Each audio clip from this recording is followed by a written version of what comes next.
হয়েছে সকল সংগঠন সহ আওয়ামী লীগকে সন্ত্রাসী সংগঠন হিসেবে নিষিদ্ধ করতে হবে।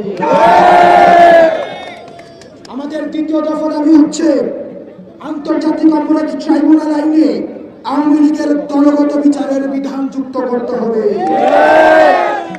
তৃতীয়ত জুলাইয়ের ঘোষণাপত্র জারি করতে হবে। প্রিয় সহযোদ্ধা, আমাদের এই 3 দফা দাবি যতক্ষণ না পর্যন্ত বাস্তবায়ন হয় ততক্ষণ পর্যন্ত কি আমরা এই মাঠ ছাড়ব? আমরা কি এই মাঠ ছাড়ব?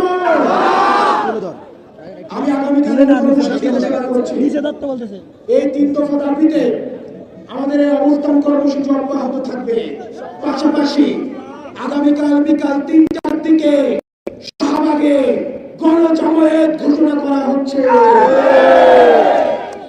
সারা ঢাকা থেকে জুলাই পক্ষের শক্তি নির্যাতিত নিপীড়িত যে সব আওয়ামী নির্যাতন এবং নিপীড়নের শিকার যারা হয়েছেন, যারা পিলখানা হত্যাকাণ্ডের শিকার হয়েছেন, শাপলা হত্যাকাণ্ডের শিকার হয়েছেন, গুম খুনের শিকার হয়েছেন, মোদী বিরোধী আন্দোলনে যারা শিকার হয়েছেন, সবার সম্মিলিত অংশগ্রহণের মধ্য দিয়ে এই শাহবাগে আমাদের গণজামায়াত অনুষ্ঠিত হবে।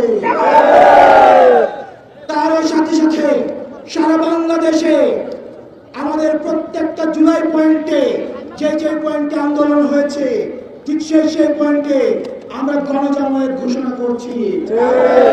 প্রিয় সহযোদ্ধা, যতক্ষণ না পর্যন্ত এই লড়াই বাংলাদেশপন্থী এবং ফ্যাসিবাদপন্থীদের লড়াই, যারা দীর্ঘ 1.5 দশকের বেশি সময় ধরে বাংলাদেশকে বর্গা দিয়ে আমাদেরকে শাসন করেছে, তাদের বিরুদ্ধে আমাদের লড়াই।